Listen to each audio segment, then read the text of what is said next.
rush hour.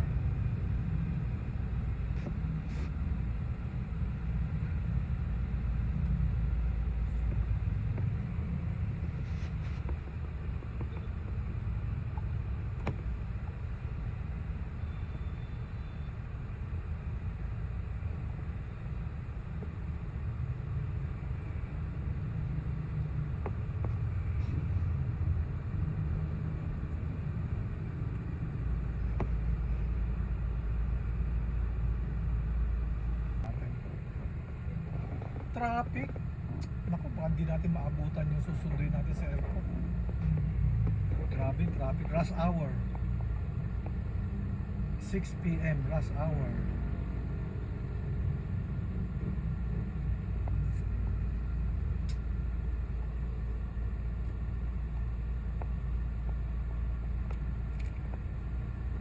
Dito lang naman.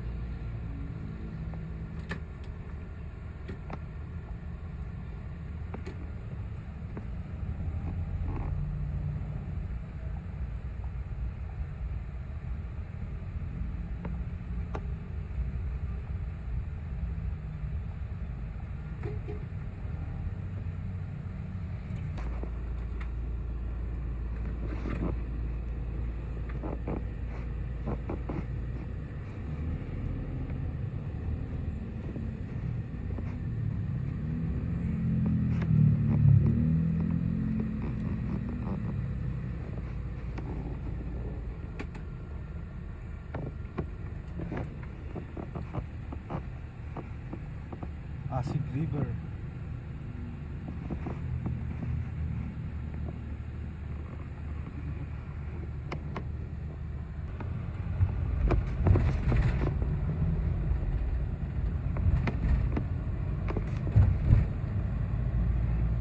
Dito tayo sa Plaza Dilaw.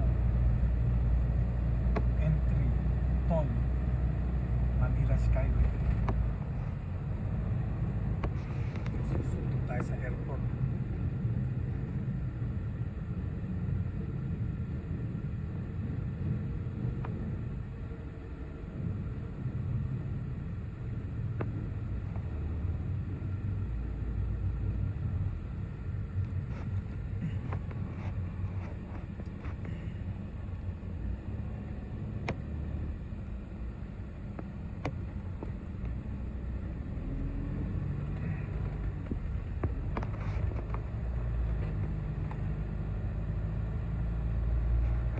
Traffic sa baba kaya dito na tayo dumaan.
sa right natin galing ng Pasay Road. Traffic, rush hour traffic. Di portion na ng Makati to eh. Makati Magallanes area ng Skyway.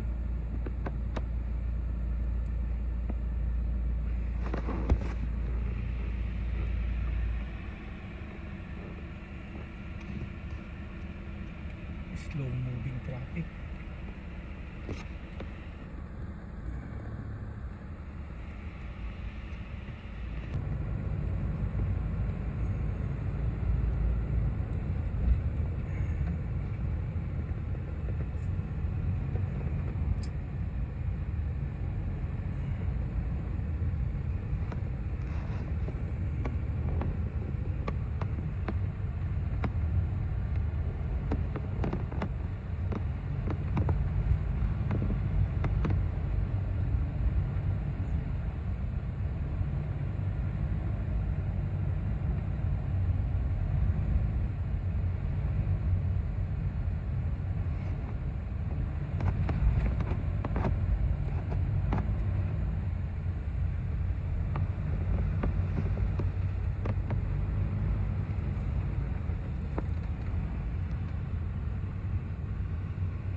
EDSA.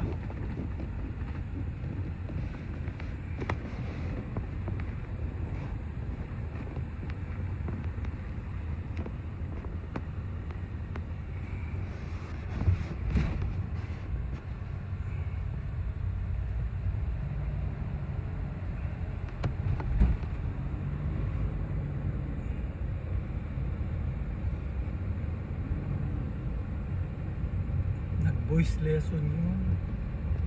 Nag-voice lesson kasi mahilig sa voice.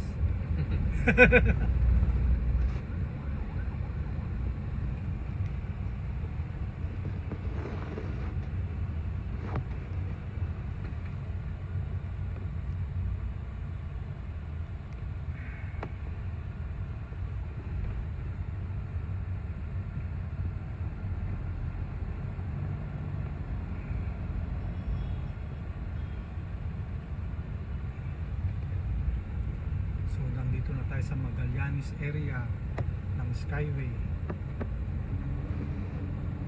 Going south tayo, going south.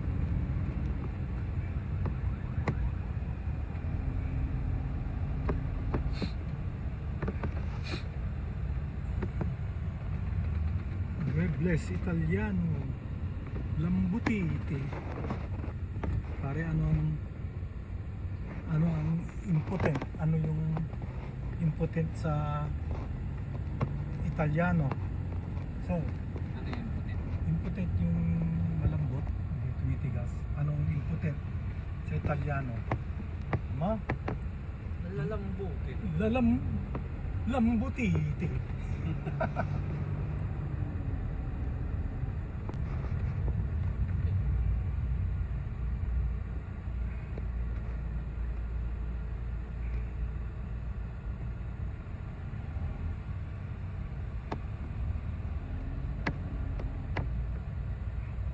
Traffic.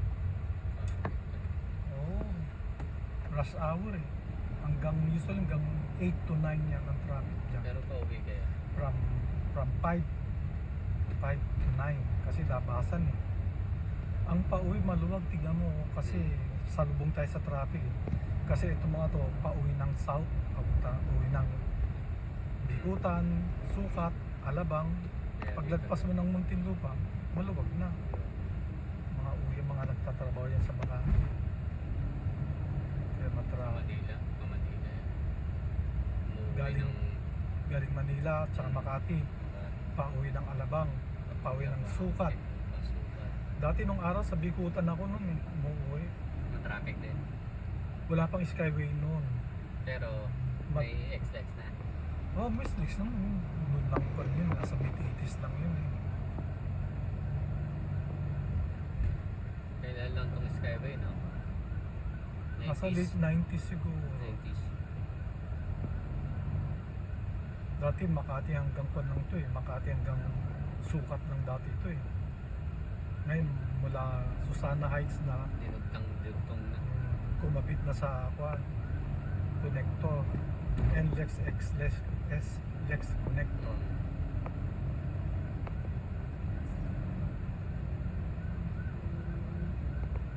Kung wala to, wala na, no?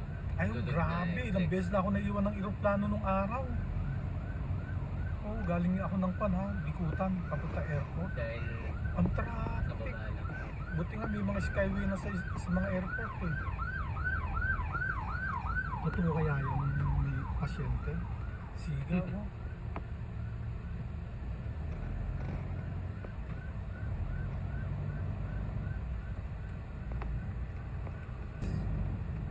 So, eto na yung exit, toll exit papuntang airport, Terminal 1, 2, and 3. Doon tayo sa Terminal 3 pupunta.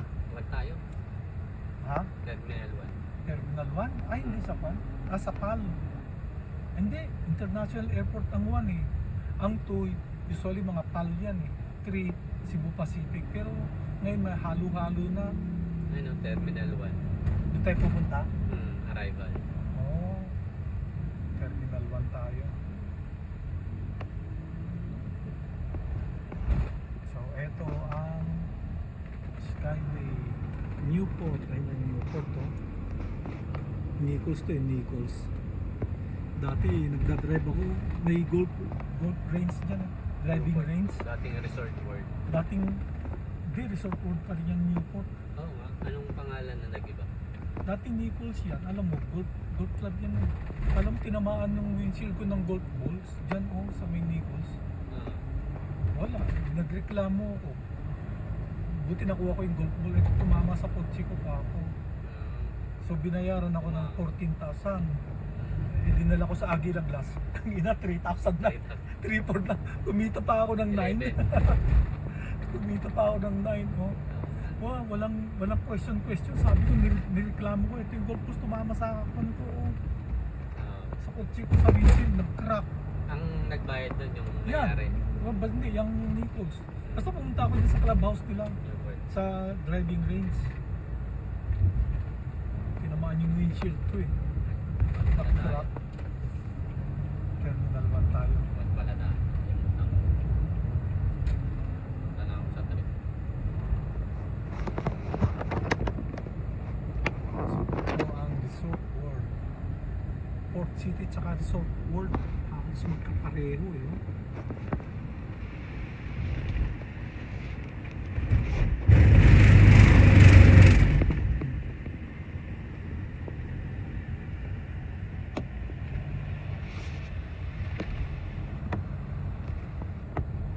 Tingnan mo sa ilalim ng traffic oh. Papuntang Terminal 3 oh. Traffic.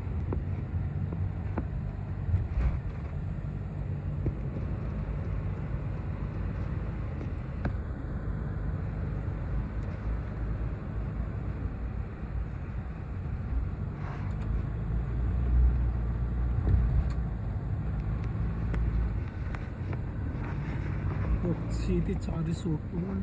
Pareho ba yan? Basta magkasama ang Resort World at saka Newport. Yung Resort World yung casino. Newport yung part ng Newport yung Resort World. Yan ang Terminal 3. Tama.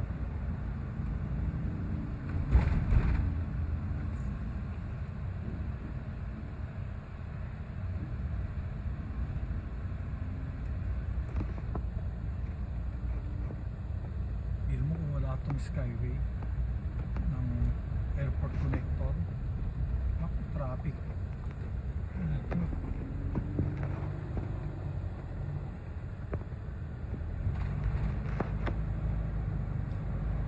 Meron pang terminal 4. Yun yung dating old domestic airport. Tapos nagkaroon ng terminal 2. Yan yung Philippine Airlines. Terminal 1 kasi yung original na airport yun eh. MIA, Manila International Airport, dati yung Terminal 1. Yan, Newport. Yan ang Newport City.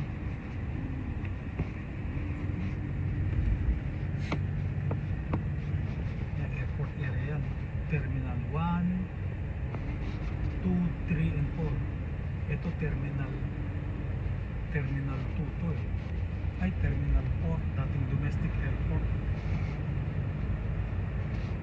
Sumasakay kami ng Cebu, araw. Yan, Cebu, Lawag.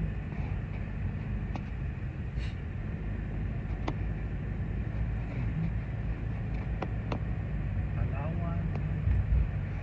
Terminal 2. Ay, Terminal 4. Yan ang Terminal 2.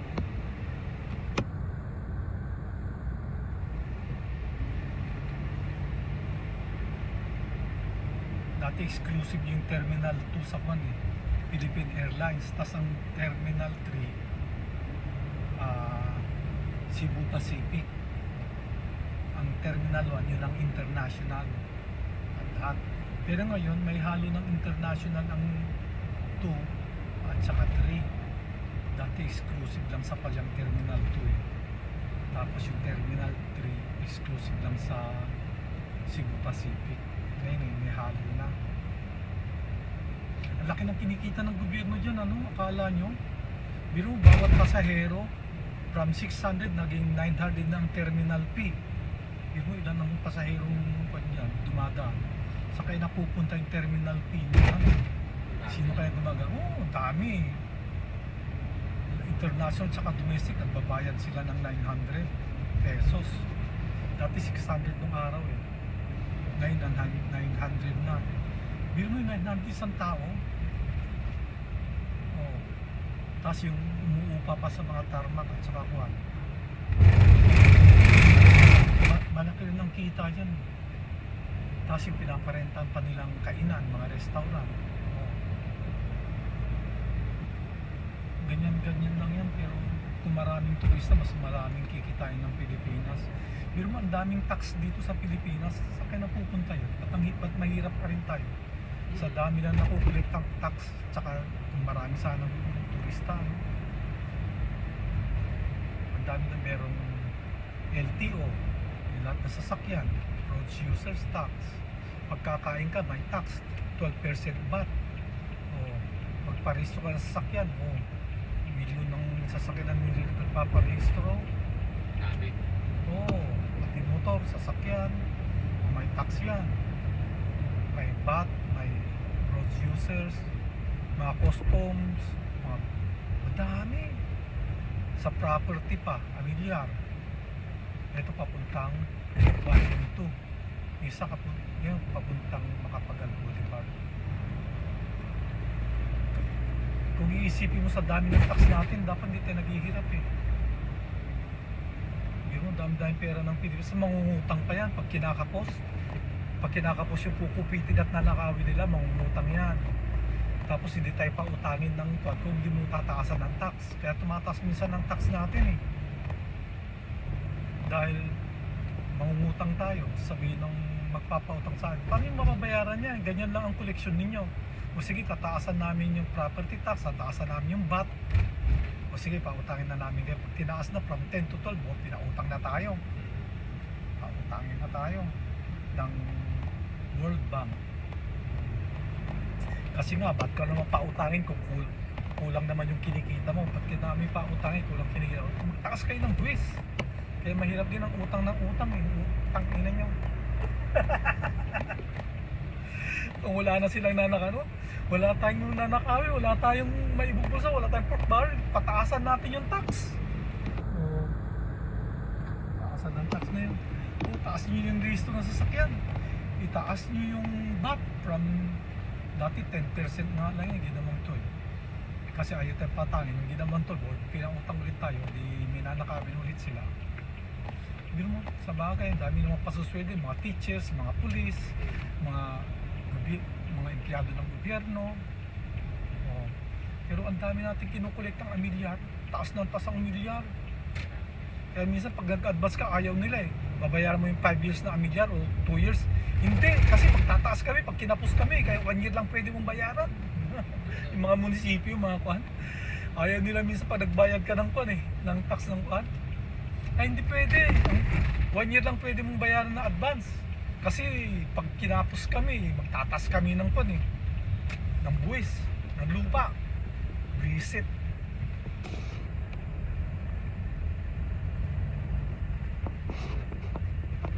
Hindi mo pati sweldo mo may tax. Sweldo mo, mamanahin mo pag may namatay. At yung ari-arian nun, medyo may ikwan. Isang ka? Departure to? Hindi, bababa pa tayo. So eto na tayo sa Terminal 1. Magpapark tayo. Masarap ang kaldereta dyan, no? Nakakain ka naman dyan sa mga Ay, karinderya dyan sa parking lot. dito. Papaitan sa kaldereta. Sarap mo. Kaso nag-dinner ka na yata eh. Kumain lang ako lugaw. Lugaw. Dito na tayo sa terminal. Susundin natin yung pamangkin ko, si Mocha Uson, galing Japan. Lagi nagbabakasyon ng Japan yun pag December tsaka New Year. Park muna tayo. Ano gusto mo? Sige, park muna tayo. Para sa...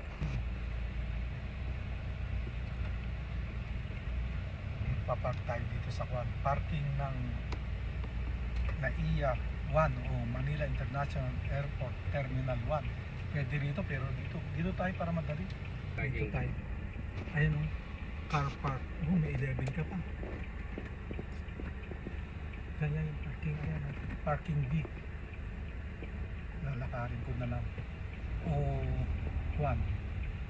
Pag bumaba na, punta ka sa parking para tawagan kita, no? Pambayad ba tayo? Meron. Ngayon na ba? Hindi ko alam kung magbabayad yan. Mamaya paglabas, get your ticket oh. Ticket, wala pang bayad yan kasi get your ticket eh. Eh, may mga pagkainan dito. O lumipat siguro dyan.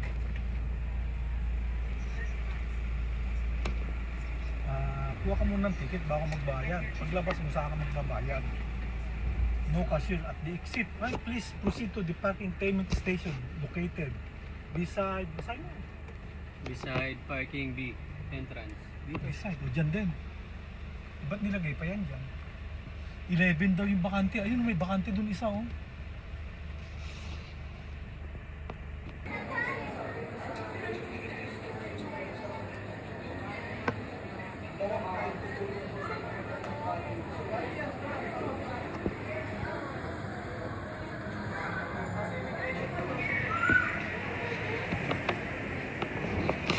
Dito tayo sa arrival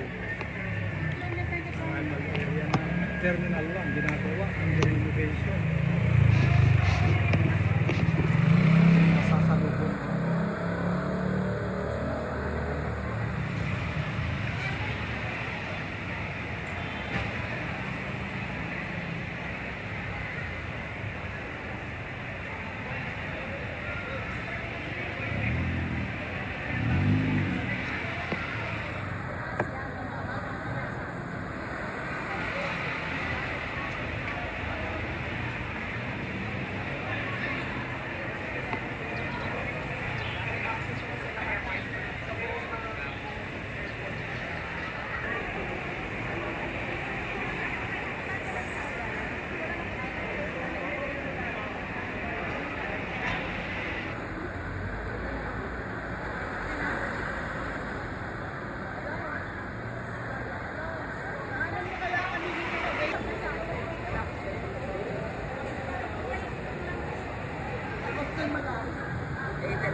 mo.